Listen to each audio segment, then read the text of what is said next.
Welcome back to movie and Telugu. కొత్తగా వచ్చేటైతే like, share, subscribe మర్చిపోకండి.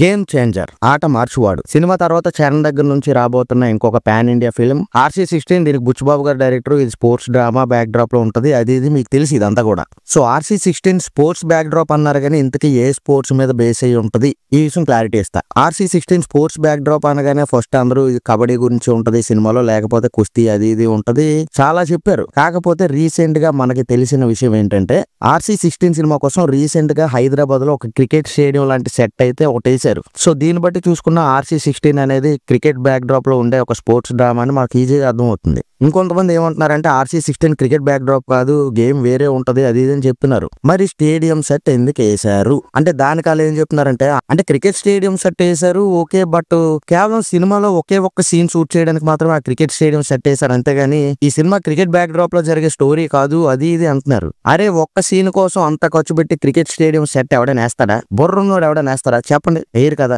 నిజంగా ఒకే ఒక్క సీన్ కోసమే క్రికెట్ స్టేడియం సెట్ వేయడం నిజం అయితే ఆ ఒక్క సీన్ కోసం అయితే సెట్ వేయడం ఎందుకు? డబ్బులు బొక్క.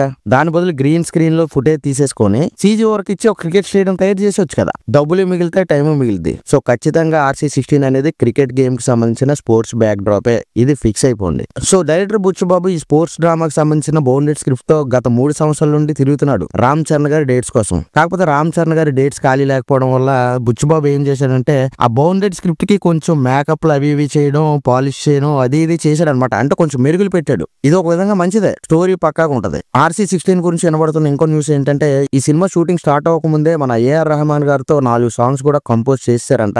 జనరల్ గా ఇలా ఎందుకు చేస్తారంటే ఆల్రెడీ సాంగ్స్ అనేవి కంపోజ్ చేసేస్తే చరణ్ గారి డేట్స్ ఎప్పుడు ఖాళీ ఉంటే అప్పుడు షూటింగ్ చేసుకోవచ్చు. సో ఇలాంటి ఫెసిలిటీ ఉంటది కాబట్టి ముందుగానే రెహమాన్ చేత బుచ్చిబాబు ఈ 4 songs compose చేయించాడంట.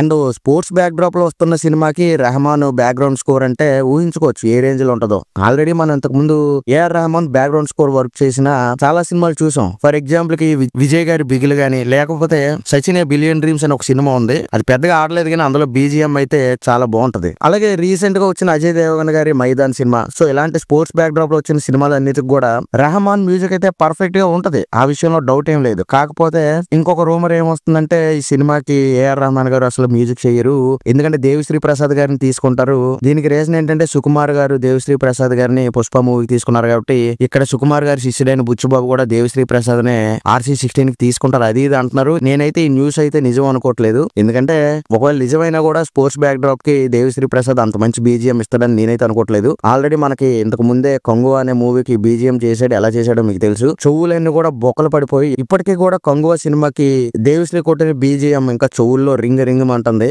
I hope Devi Sri Prasad కాకుండా RC16 కి AR రెహమాన్ మ్యూజిక్ అయితే బాగుంటది. ఇంకొక విషయం ఏంటంటే ఇది స్పోర్ట్స్ బ్యాక్ డ్రాప్ కాబట్టి అది ఏ స్పోర్ట్ అయినా కూడా ఆ గేమ్ లో కూడా రామ్ చరణ్ ఆపోజిట్ గా ఒక విలన్ టైప్ లో ఒక క్యారెక్టర్ ఏదైనా ఉండాలంటే చరణ్ లాంటి యాక్టర్ కి ధీటుగా అవతల కూడా ఆపోజిట్ గా అంతే పవర్ఫుల్ గా అంతే టాలెంట్ ఉన్న ఒక యాక్టర్ ని ఎవరినో సెలెక్ట్ చేశారు అంటున్నారు. కాకపోతే నాకు ఇక్కడ ఒక చిన్న డౌట్, ఆల్రెడీ ఒక క్యారెక్టర్ కి దివ్యేంద్ర శర్మని సెలెక్ట్ చేశారు. సో ఇప్పటి వరకు నేనేమనుకున్నానంటే రామ్ చరణ్ కి ఆపోజిట్ గా ఒక స్పోర్ట్స్ పర్సన్ గా ఈ దివ్యేంద్ర శర్మని తీసుకున్నారేమో అనుకున్నాను. కాకపోతే ఇప్పుడు అంతకు మించి వేరే టాలెంటెడ్ యాక్టర్ ని ఆపోజిట్ రోల్ లో తీసుకుంటున్నారు అంటున్నారంటే చూడాలి ఆ యాక్టర్ ఎవరు అనేది ఇంకా రివీల్ చేయలేదు, బట్ ఓకే మంచిదే. సో రీసెంట్ గా ఈ సినిమాకి సంబంధించిన కర్ణాటక మైసూర్ షెడ్యూల్ అయితే కంప్లీట్ అయిపోయింది. అందులో జాన్వీ కపూర్, దివ్యేంద్ర శర్మ, రామ్ చరణ్ ఇంకా సత్యవి ఇలాంటి వాళ్ళందరూ కూడా ఆ సీన్స్ లో యాక్ట్ చేశారు. సో ఈ కర్ణాటక మైసూర్ షెడ్యూల్ చిన్నదైనా కూడా చాలా ఇంపార్టెంట్ షెడ్యూల్ అని కూడా చెప్పారు. సో దీని తర్వాత వెంటనే షూటింగ్ లొకేషన్ అనేది హైదరాబాద్ కి షిఫ్ట్ అయింది. December 10th నుంచి కూడా హైదరాబాద్ లో ఆల్రెడీ బూత్ బంగ్లాలో ఈ సినిమా షూటింగ్ అయితే స్టార్ట్ అయింది. బూత్ బంగ్లాలో ఏదో సెట్ వేశారు షూటింగ్ కోసం అని చెప్తున్నారు. ఆల్రెడీ బూత్ బంగ్లాయే ఒక సెట్ లా ఉంటది,